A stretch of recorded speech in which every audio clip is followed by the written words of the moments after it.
everyone, I am Rebecca from ChemKnits, and today we are gonna glaze a variegated yarn. My plan is to dye a random variegated colorway using a brighter blue and pink, and then we're gonna glaze over it with probably a blurple type of color, likely a mix of a royal purple and dark navy. I want to give a huge shout out and thank you to today's lab partner, Lori Evans. Lori, thank you so much for being my lab partner for today's episode of Dyepot Weekly. I really hope you're gonna love the yarn. Now, the colors I'm picking today are very similar to the colors, or are the same as the colors I used for a glazed colorway in the past, except I'm omitting the yellow, mainly because, well, I like the way the yellow glazed with the blurple color to give us sort of this more army-ish green color. A lot of people said that they wanted me to do it without it, so we're gonna stick with that pink and blue that we used on the underlayer and dye up some glazed yarn. The yarn bases I'm using today are different from what I used in the past with this colorway. We are gonna be using the Chroma twist line from KnitPicks.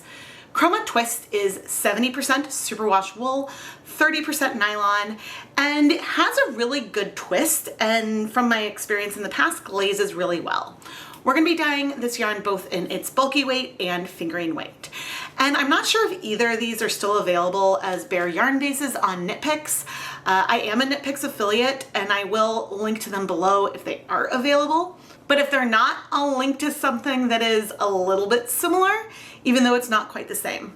And because these are affiliate links, I may earn a commission if you make a purchase through one of my links. I pre-soaked all of the yarn overnight in just some plain tap water, and well, let's go take a look at our colors. Today we're gonna start with playing with two colors, Ballerina pink and bright aqua. And my plan is to really randomly apply these onto our yarn. And so by random application, we're still gonna get some like variegated yarn. It's just two colors, but the goal is to end up with something that isn't, say, half pink, half blue. I want those color transitions to happen a little bit more frequently. Now we have our 400 grams of yarn in here, and for some reason that I'm not really sure of, I decided to alternate fingering bulky. Not sure about that, but we're gonna roll with it for now. Let's add 8 cups of water and see where we are level-wise. Okay, I'm gonna want more water. We want to be able to spread the colors a bit. I will be dealing with dry dye powder, and we're probably gonna start without acid, just so that way I can spread the colors a little more, but we may end up adding acid at some point in the middle. And I don't know if at some point we'll flip the yarn or what. I'm sort of going with the flow a little bit here. And yeah, but I think we have enough liquid that we can move the colors through. It's okay if we have some white because I'm planning to glaze this. And so that'll just give us more beautiful color. So I wouldn't be mad about that, but I'm gonna go put on my deluxe rubber respirator mask, safety glasses, and gloves so we can start applying the dry dye powder. And then just off camera, I do have a skein of KnitPicks Stroll fingering weight yarn. This yarn is 75% superwash merino wool, 25% nylon, and I did pre-soak it with a little bit of acid. So I have this as just a yarn mop so I can wipe any excess dye off of my gloved fingertips onto the yarn. The main reason why I'm starting cold with no acid today is so that way I can spread the colors out more. But unlike the more lasagna technique I did when I did the original colorway with this, I want to be more random with my placement. And I don't necessarily want speckles. But I'm also just not going for the exact same thing for each color. But I'm going to then come in, and maybe only doing this with 2 colors will be not a regret, not even a mistake, but sometimes this kind of technique, having more colors, can be fine. And so the colors are going to alternate, right, between the two because of what happens. But there's also going to be some blending, some differences in the intensity of the colors. And I think that that should all be really, really fun. Now, eventually I will need to heat things. And so when I do go and eventually heat our colors, then we may notice some more white areas and places I want to add more color, and that'll be totally fine. Okay, our bright aqua is a little bit more intense. I mean, the Ballerina pink is more of a premixed pastel. And so this aqua is overtaking some of those pinks a little bit, which was not my intention. I mean, it's okay if it does happen. The purple you get from blending them is really pretty, but also isn't necessarily what I want. So I think what I'm going to do is add acid now. 1, 2, 3, 4 tablespoons of white vinegar.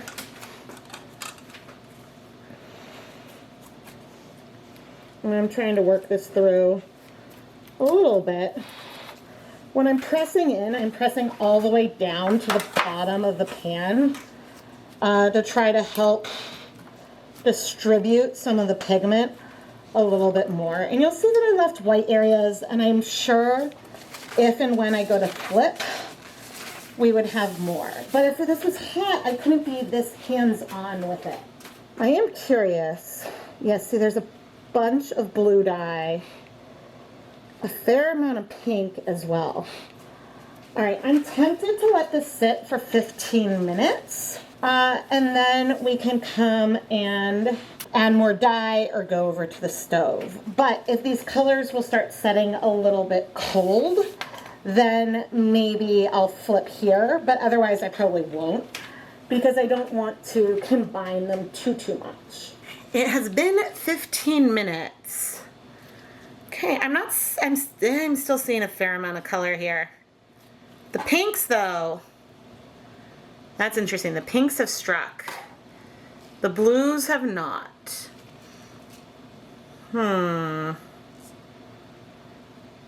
Okay, what I'm gonna do now is peek. See how far down the colors have gone? Not that far. Ooh, this is where it's hard. Well, that's looking a little bit clear. Okay, maybe if we do this short and fast. Like, I pick up a skein and flip and put down. And we do it like this so we don't just like spread blue everywhere.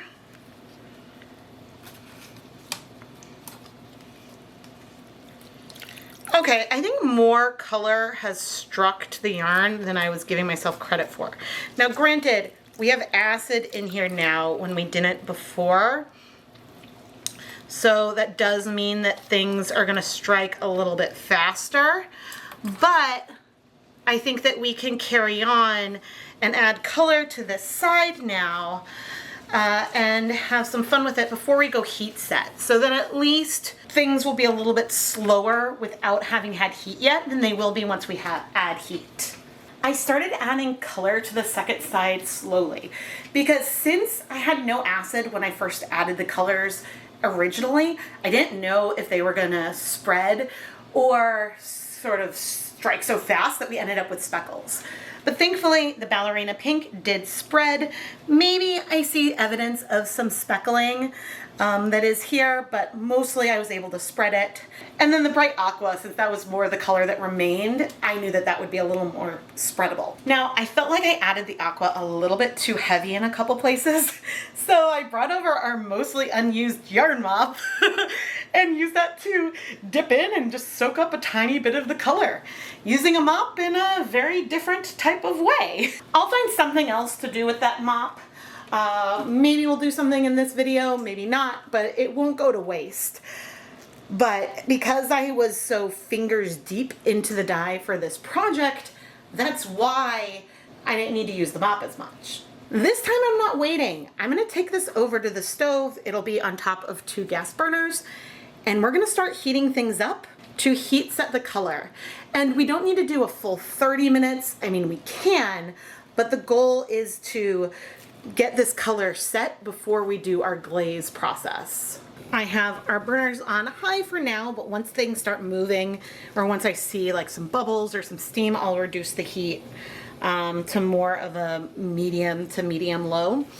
But I wanted to show this now because sometimes the colors move more once you start adding heat. And so in case things end up looking drastically different in 15 minutes, I thought we should know. But I'll be back in 15 minutes. And here, all right, after 15 minutes, I'm not seeing major changes on the surface. And most of the color is in our yarn, which is wonderful. I'm gonna go ahead to heat this for 15 more minutes, even though that's not 100% necessary. I don't mind the amount of white left. I think it's pretty. And so I will remove this after 15 minutes, set it aside to cool just a little bit, so then we can go and glaze it. Our glaze is the same as what I did in the past, and it's going to be a 1-to-1 ratio of royal purple to dark navy. I put my deluxe rubber respirator mask, safety glasses, and gloves back on. I went ahead and weighed out 0.5 gram of each of the 2 colors. And so we have 1 gram of dye total, and then I dissolved this dye in hot tap water and set it aside until I was ready to set up my glazing dye bath.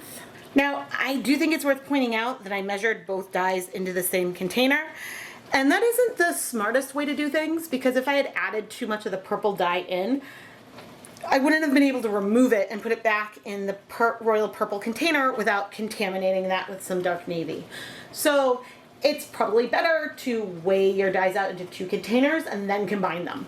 But I decided to live color dangerously today. I'm still being safe with all my PPE. But yeah, I was not setting the best example. But I did, when I had the dye on here, I think it was off camera, I was tapping the spoon to help it fall down. Here's our glazing dye pot with 24 cups of water. We're gonna get 450 milliliters of white vinegar, which is likely overkill, but it's sort of like it worked, and so why mess with something that worked? The vinegar I use is 5% acetic acid. And now I'm gonna come over with our 1 gram of dye. And I realized I'm tempted to go pretty much straight from the dye bath, where we have our undercolor setting, into here without cooling off very much, just for fun. So we may do that or do something kind of close, but I think that other yarn still has 4 minutes before I want to remove it. So I'm a little bit excited about that, but I'll see you in probably just about 5 minutes. Okay, I'm going to turn off the heat, and we are going to remove all of this yarn. Now, what I remember about the Chroma twist yarn, which I really think is not available in bare form anymore, I remember that, and maybe it's more about Chroma than the twist. It's not that it's pilly, but I find that if I rub on it a lot, some of the fibers kind of come off on my hands. So maybe it would be a little pilly, I don't know. But here is our yarn in its beautiful and bright glory, which will not remain beautiful and bright because we're gonna go glaze it while it is still hot. With the help of my tongs, because I don't think I wanna hold this in my hands. It's hot. Okay, I need to make sure my tongs are ready. So I can grab onto the yarn. Ooh, I'm nervous, but here we go. We're gonna go in, dunk, up, and down. I should have stirred the dye bath one more time. I'm having some regrets that I didn't stir, but now I'm gonna take this over to the stove and start heating it up. I don't know that I've ever glazed this exact yarn base, but this is the technique that I've used to glaze a lot of yarn in the past. And we'll see how it works, or if we just end up with a pretty over-dyed yarn. No matter what, the colors will be lovely, but oh man, it's so nerve-wracking whenever I glaze something because you never really know how it's going to turn out. But I'm going to heat this for an hour, and that's the amount of time that it'll take 20 to 30 minutes for the pot to heat up, and then I'm going to want to heat it for 30 minutes or until all the color absorbs. So that's a reasonable amount of time. And I'm going to do my best to not touch the yarn. Wish me luck. Editor's note. Glazing yarn is when you're trying to get a shallow layer of color on top of your yarn that almost feels airbrushed. So then you feel like you see some of those original colors underneath. And when you add things into the dye bath and things are wet, it can be hard to tell if you've just completely saturated something in another color, or if you're going to be successful getting the color to stick mostly to the outside of the yarn. This is something that works really well with high twist yarns, and Chroma Twist does have fairly thick plies and a reasonable amount of twist, but it also might be really absorbent. And so if the colors can sink in really quickly, then you're not necessarily going to see the glaze as dramatic as you might on other yarns. The other note is I know I added really hot yarn to a cold dye bath. Normally I advise against that, but with superwash yarns, you're probably okay. I would not do this on non-superwash yarn. And I actually have not really been successful in glazing non-superwash yarn on purpose either. But that's not saying we're not going to try more in the future. We are nice and hot here, and I'm feeling a little bit pessimistic about a glaze. Okay, wait, no, maybe there's some area down there that's glazed, but I feel like this particular yarn just sucked up the dye in a way that it drew it into the center. Which is funny because things were hot. I mean, we'll have to see how things are and let the heating time finish before I like move it and remove it.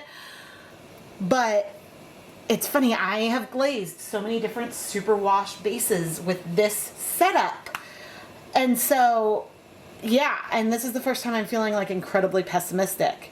Because again, with these colors, I got something that looked like this in the past. But there's some areas that have a little bit of promise.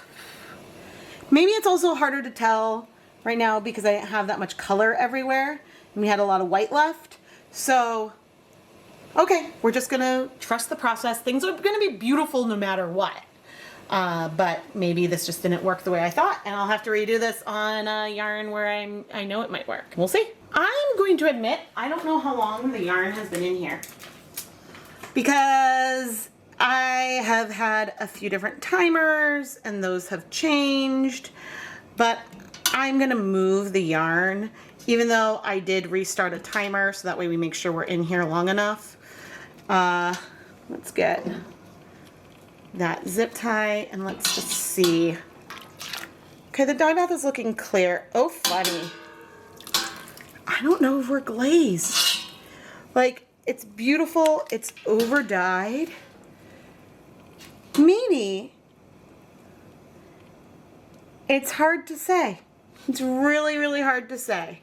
All right, I'm gonna keep this on low and leave it in here these last 15 minutes, and then we'll come back and remove the yarn officially. The yarn is pretty, right? Whatever it is, the yarn is pretty, but it isn't that glazed effect that I'm used to. And so there are definitely types of yarn where it's easier or less easy to get a good glaze. And so maybe this is just a yarn where the twist maybe isn't tight enough, and so maybe it's lofty enough that it doesn't glaze well. I see maybe a hint. Who knows? Who knows? All right, I will be back later. I'm gonna turn off the heat. You know, sometimes it's really, really easy to tell when things are are done. Not done. It's really easy to tell when things are glazed, and sometimes it's just not. And this is one of the times when it's not easy. I mean, maybe. I don't know. I don't know. No, I see some glazing. I see some glazing. Oof. It's heavy. It's just not as dramatic as some of the other bases that I've dyed. Woo! I'm gonna set aside this very, very steamy yarn to cool, and then we can wash it. But I think that what is interesting is that the colors, they feel more muted. I feel like I didn't use as much of the pink and the blue as well, which could be why the glaze is more subtle. Why? I don't even know. I don't know. But we want this to cool completely before we wash it. Okay, my glazed temp yarn. So don't get me wrong, this is beautiful. I just think this is making me really glad I went with the yellow in the other colorway. And don't get me wrong, I want to try this again. And you know, we might have a little bit of some glaze hints in here, but I think that this yarn just was too lofty for the colors to really sink in. It is super silky though. I mean, we do have some glaze in here. It's just subtle. And so I think contrast is one thing that can make a colorway beautiful, which don't get me wrong, this is absolutely beautiful. I just wanted more of a glaze than what we got. And so that's the only reason why I'm bummed. I think that if this was the yarn base I was gonna do the colorway on, and I got this result, I would have thought it was beautiful, but then would have wanted to add something to give more contrast to it. That's all. Hopefully we don't have any bleeding. It is super, super soft. Okay, with the addition of soap, and it wasn't very much soap, I see no bleeding.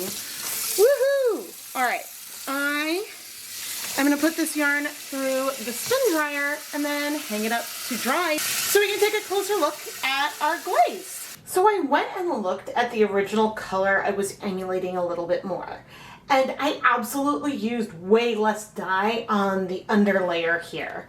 And so that's why I think you feel more of the purple blend than you do either the pink or the blue, because I think the pink and the blue were subtle and we had a lot of undyed areas left. Which, don't get me wrong, this isn't a bad thing. We still have a pretty color here, but that gives us a little bit less contrast between the bright and the dark. There are, however, areas that feel glazed. It's just a little bit more subtle than what I've achieved on other yarn bases. I think that for whatever reason, this particular yarn just didn't get as dramatic of a glaze as what I've seen with other colorways with this exact glazing pigment. This just means that while we now know that a lot of bases do glaze well, especially superwash bases, some still might work better than others. And a huge factor of that, I think, could be, the yarn and the twist. I don't know. I don't really know, but sometimes if something doesn't work, then we could try again. But I think that we ended up with some yarn that is still really, really beautiful here today. It just wasn't quite what I had expected. So I think I'm gonna have to try again to get something that is more of that pink and aqua intense before the glaze. But it also shows how that yellow in there really did make that other colorway super special. Look at how pretty this yarn looks twisted up. Sometimes you really feel the magic, and with the twist you can also then see all the different colors in combination a little bit closer to get a little bit more of a feel how it might look like when you work it up. Lori Evans, thank you again for being my lab partner for today's episode of Dyepot Weekly. I really hope you're gonna love this glazed colorway that we created today. And yes, I had the yarn swapped around. Now, if you would like to learn more about how you can become a lab partner like Lori, go and check out the listing in the ChemKnits Creations Etsy shop. And if that happens to be sold out, there are options where you can become a last minute lab partner where I've already started filming the video, and you can get some hints about the colors and the technique in that video in the description of the listing. The main difference is that with a last minute lab partner, I film the shout outs for you after the rest of the filming is done versus during the process of filming the video with the other lab partner listing. Anyway, if you have any questions about this, please feel free to reach out to me on Etsy to ask. And Lori, thank you again. I am Rebecca from ChemKnits, and I really hope that you enjoyed this video. I love to try new things, but also sometimes revisit older things and play with different yarn bases and see how things turn out. And sometimes things don't come out the way that I expected. And so I don't know if that's surprising for you, but hopefully it's relatable, because sometimes I'm trying to do something super specific and it just doesn't quite hit that, which is totally fine and part of the process. And why, when I'm developing a colorway that I plan to dye a lot of, I sometimes will do a little bit of prototyping on a small batch before I scale it up. It depends on how specific of a vision I have with what I'm trying to achieve. Don't forget to subscribe and turn on notifications so you never miss a new video. Thank you so much for watching.